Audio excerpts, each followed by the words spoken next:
नमस्कार दोस्तों, आपके अपने चैनल जीवन शक्ति और भक्ति में आपका बहुत बहुत स्वागत है। दोस्तों, भगवान श्री कृष्ण के साथ दो चीज़ें हमेशा अपने साथ देखी होगी, मोरपंख और बांसुरी। बांसुरी उनका प्रेम था तो मोरपंख उनके व्यक्तित्व का हिस्सा। आज हम जानेंगे कान्हा के मोरपंख रखने का रहस्य। प्रेम और दया के प्रतीक श्री कृष्ण सारे देवताओं में सबसे ज़्यादा श्रृंगार प्रिय भगवान है। कृष्ण को हमेशा उनके भक्त नए कपड़ों और आभूषणों से लादे रखते हैं। कृष्ण का नाम जुबा पर आते ही हमारे मन में सबसे पहले जो छवि उभर कर सामने आती है वो आभूषण पहन रखे और मस्तक पर मोर पंख धारण किए हुए युवा कृष्ण की आती है। भगवान श्री कृष्ण एक ओर जहाँ प्रेम और दया के प्रतीक है, वहीं दूसरी ओर वह अपने रौद्र रूप में शत्रुओं का नाश करने वाले भी है। इन सब से इतर वो कई बार मित्र और शत्रु के लिए संभाव भी रखते हैं, यानी उनके रूप में विविधता है, जैसे कि मोरपंख में होती है। कान्हा का मोरपंख पहनना केवल प्रेम या उसके प्रति लगाव को ही नहीं दर्शाता, बल्कि इसके जरिए भगवान ने कई संदेश भी दिए हैं। इन दो चीज़ों से है अटूट संबंध। बांसुरी और मोरपंख के बिना कान्हा का स्वरूप अधूरा है।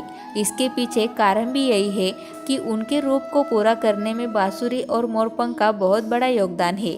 बांसुरी उनका प्रेम है तो मोरपंख उनके संदेश का प्रचारक। इन दोनों के बिना श्री कृष्ण अधूरे हैं।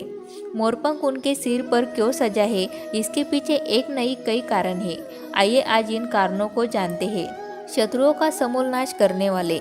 ऐसी मान्यता है कि मोर ही एक ऐसा प्राणी है जो पूरे जीवन काल ब्रह्मचर्य व्रत का पालन करता है।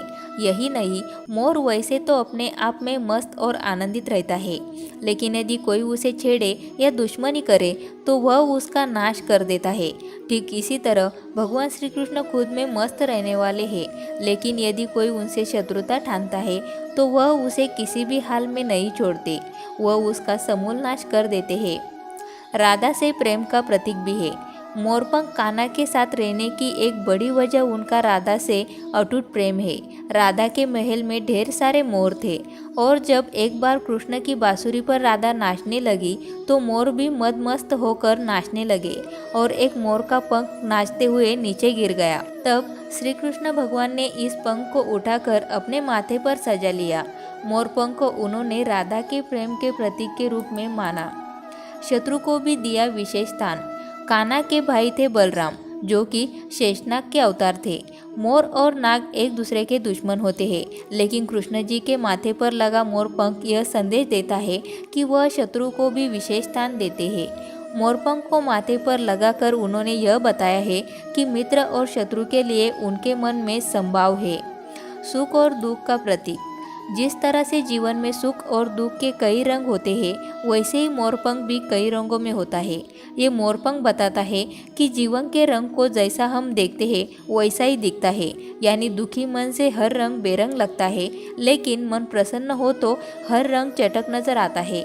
इसलिए अपने नजरियों को बदल कर खुशी पाई जा सकती है।